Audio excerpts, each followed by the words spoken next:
आज जो हम लोग प्रॉब्लम डिस्कशन करने जा रहे हैं वो जेई का प्रॉब्लम है। आपको फ्रिक्शन और इक्विलिब्रियम की स्टडी करनी है इस क्वेश्चन के बैकग्राउंड में। क्वेश्चन क्या कह रहा है हम वो एक बार डिटेल में बताते हैं। कहता है कि अपने पास दो रिंग है, दो रिंग को आपने एक हॉरिजेंटल रॉड पे लगा के रखा है और क्वेश्चन में बोला है कि ये जो रिंग है वो हॉरिजेंटली फ्री मूव कर सकता है। क्वेश्चन में एक सिचुएशन सेटअप किया गया है, ठीक है। तो कहा गया है कि इस क्वेश्चन में कि इस रिंग के एक पॉइंट को यहाँ कनेक्ट करके दिखाया गया है और रिंग का जो दूसरा पॉइंट है वो रोप यहाँ पे कनेक्ट करके दिखाया गया है। मतलब कि इस तरह से हम लोगों ने इसको ऐसे खींचा है, ठीक है।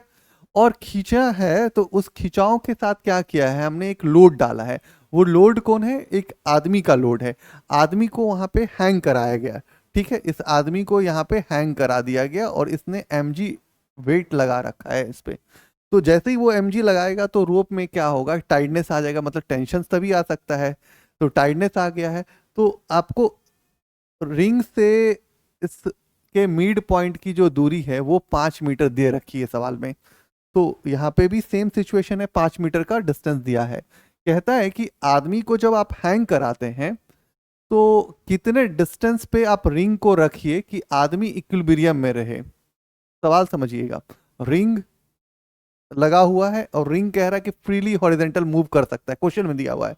बट एक सिचुएशन और ऐड किया गया है कि इसमें एक आदमी को हैंग कराना है रोप के मिड पॉइंट पे, ठीक है। जैसे ही मिड पॉइंट पे आप हैंग कराते हैं तो कहा गया है कि कितने सेपरेशन पे आप रिंग को रखिएगा कि पूरा का पूरा सिचुएशन, मतलब कि ना तो रिंग मूव करना चाहिए तब और ना तो आदमी मूव करना चाहिए, वो सेपरेशन पता कीजिए। मतलब ये रिंग का डिस्टेंस आपको कैलकुलेट करना है। तो पूरा का पूरा क्वेश्चन यही है। तो सवाल जैसे ही समझ में आ गया तो आपको क्वेश्चन मार्क मार देना चाहिए कि डी निकालना है। आपको करना क्या पड़ेगा कि यहाँ और यहाँ के एंगल की स्टडी करेगी। यहाँ पे एंगल कितना बनेगा, तो ये बनेगा 90 डिग्री। ये थीटा है तो ये एंगल कितना हो जाएगा यार, बताते चलो। 90 डिग्री माइनस थीटा। यहाँ पे क्या लग जाएगा, टेंशन। यहाँ पे क्या लग जाएगा, टेंशन। यहाँ क्या लग जाएगा, टेंशन। यहाँ क्या लग जाएगा, टेंशन। अब इस सिचुएशन को क्या करते हैं, हम रीड्रॉ कर लेते हैं एक बार तो और अच्छे से आपको हम बता सकते हैं, ठीक है। तो समझिए क्या है।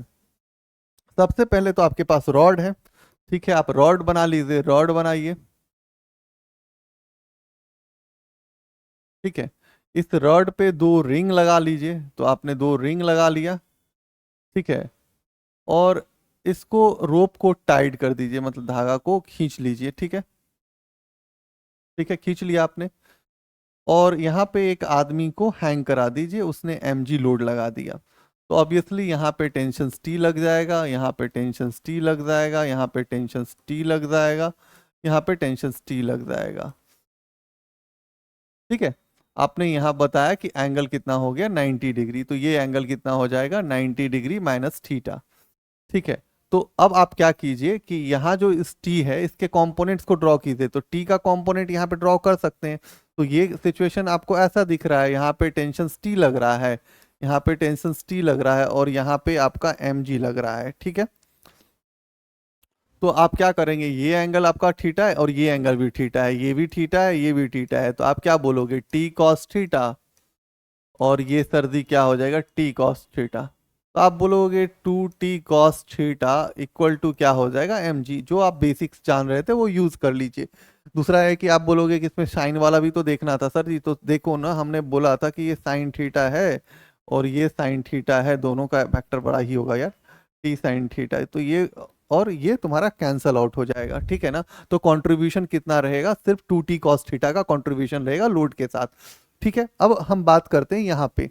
तो अब जब यहाँ पे आते हैं भाई, तब हम क्या क्या सोच सकते हैं, जरा सोचते हैं कि यहाँ पे टी है तो यहाँ पे, अरे यार ब्लैक नहीं, पे ब्लैक नहीं चलेगा। ये टी है तो यहाँ पे टेंशन्स बनाए हैं। तो इस टी का कंपोनेंट क्या हो जाएगा, यहाँ पे यदि हम कंपोनेंट ड्रॉ करें तो क्या हो जाएगा, T cos 90 degree minus theta.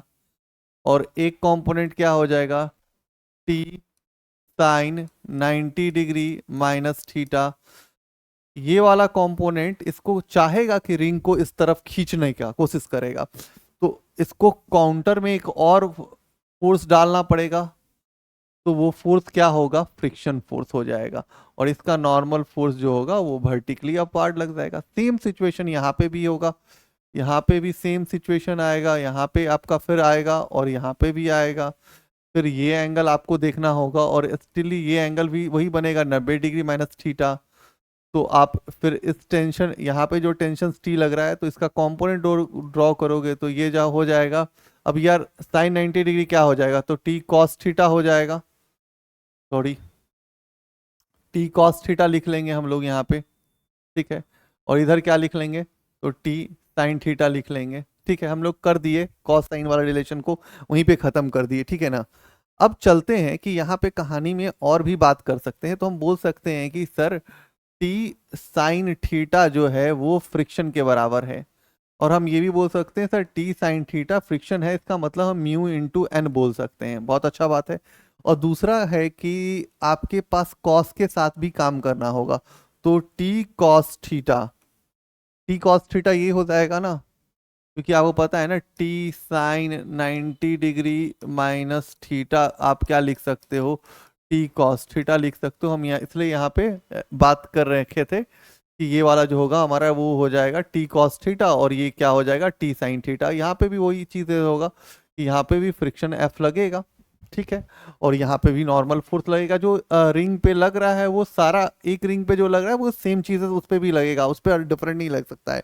तो ये दोनों सिचुएशन यदि हम लोगों को हैंडल करने आ जाए तो हम लोग क्वेश्चंस को बहुत हद तक क्लियर आउट कर सकते हैं। अब ये जो टी कॉस थीटा है वो किसके बराबर है भाई, इधर तो ये वाला खींचा है टी कॉस थीटा, इधर खींच रहा है ये वाला। अब टी कॉस थीटा यहां से देख लेते हैं क्या है भाई, टी साइन थीटा फ्रिक्शन हो गया, ठीक है ना। ये क्या बच गया, T cos theta, T cos theta किसके बराबर हो जाएगा, एन के बराबर हो जाएगा। बहुत अच्छा। अब आप जब ये दोनों सिचुएशन कर लिए हैं तो आप क्या कर सकते हैं वो समझिए। एन का वैल्यू आपको यहाँ से मिल रहा है, देखिए ध्यान दीजिए, देने का बात है। आप क्या कीजिए, T sine theta equal to mu into N, N का जगह क्या लिख सकते हैं, टी कॉस थीटा। आपको फ्रिक्शन कॉफिशिएंट का जो वैल्यू दिया है म्यू इक्वल टू, वो दिया हुआ 0.75 दिया है सवाल में, ठीक है। तो यहाँ से टी और टी कैंसिल हो जाएगा, sine theta by cos theta आप टैन थीटा लिख सकते हैं। टैन थीटा किसके बराबर हो जाएगा, म्यू के बराबर हो जाएगा। तो टैन थीटा इक्वल टू कितना हो जाएगा 0.75, मतलब कि आप इसको लिख सकते हैं 3/4, ठीक है। यहाँ तक आप जब सिचुएशन को हैंडल कर लिए तब आते हैं नेक्स्ट पार्ट पे, कि आपको तो इंटरेस्ट क्या लेना था, कि आपसे बोला गया था कि ये डिस्टेंस कैलकुलेट कीजिए, ठीक है। और बोला है कि ये जो दिया है वो क्या दिया है, d/2 दिया हुआ है, ठीक है। तो आप फिगर रीड्रॉ कर लीजिए, ये आपके पास सिचुएशन आ गया, आपके पास यही सिचुएशन है, ठीक है। अब ये सिचुएशन है, ये एंगल आपके पास थीटा है, ये आपको d/2 दिया है, और ये आपको 5 सेंटीमीटर है या मीटर में दिया हुआ है यार पता नहीं, मीटर 5 मीटर दिया हुआ है तो 5 मीटर लिख लीजिए, ठीक है, ठीक है। अब आप कहानी में और बात कर सकते हैं। सबसे पहले आप सोचिए टैन थीटा दिया है तो हम साइन थीटा निकालेंगे तो कितना हो जाएगा, 3/5 हो जाएगा। इतना तो आपको पता है, इसमें आप कभी फंसिएगा नहीं, ठीक है। चलते हैं अब यहाँ से यूज करते हैं हम sine theta. Sine theta equal to क्या होता है, परपेंडिकुलर बाय हाइपोटेनस। परपेंडिकुलर कितना हो जाएगा d/2, और हाइपोटेनियस कितना हो गया 5। तो साइन थीटा इक्वल टू क्या लिख सकते हैं, d/10 लिख सकते हैं। और साइन थीटा कितना है भाई, 3/5 दिया हुआ है, तो 3/5 दिया हुआ है इक्वल टू d/10, इसीलिए d इक्वल टू कितना हो जाएगा 30/5, तो कितना हो जाएगा 6। तो 6 क्या हो जाएगा, आपका आंसर हो जाएगा। अब आप सोचो यार इतना बड़ा फिजिक्स तो है नहीं इसमें। फिजिक्स क्या था कि सबसे पहले सर रिंग का नॉर्मल फोर्स सोचना था, दूसरा कि इस डायरेक्शन में एक कंपोनेंट फ्रेम और वर्क करेगा, दूसरा कंपोनेंट इस डायरेक्शन में फ्रेम वर्क करेगा, और एक जो होगा फ्रिक्शन फोर्स जो होता है उसको जो खींचने होगा तो रिलेटिव मोशन का अपोज करेगा। तो ये बेसिक इंफॉर्मेशन यदि आपको हो जाए तो ये सवाल सॉल्व करना कितना बड़ा चैलेंज है बताइए, कोई चैलेंज नहीं है। तो ऐसे तरह आप वीडियो में बने रहिए, हम इन चैलेंजेस को डील करना सिखा देंगे, चैलेंजेस हैंडल आउट किया जा सकता है। बट आप मेरे साथ रेगुलर कनेक्ट में रहिए, तो वो हम लोग धीरे धीरे और भी वीडियोस अपलोड करेंगे और चैनल्स पे अच्छे अच्छे क्वेश्चंस करेंगे, जिससे के थ्रू आपका बेसिक्स क्लियर हो जाए। जब बेसिक्स क्लियर हो जाएगा तो आपको पाथफाइंडर बनाने हो या इरोडो बनाना हो या क्रूटो बनाना हो, जो हो बन जाएगा। ठीक है, आज के लिए थैंक यू।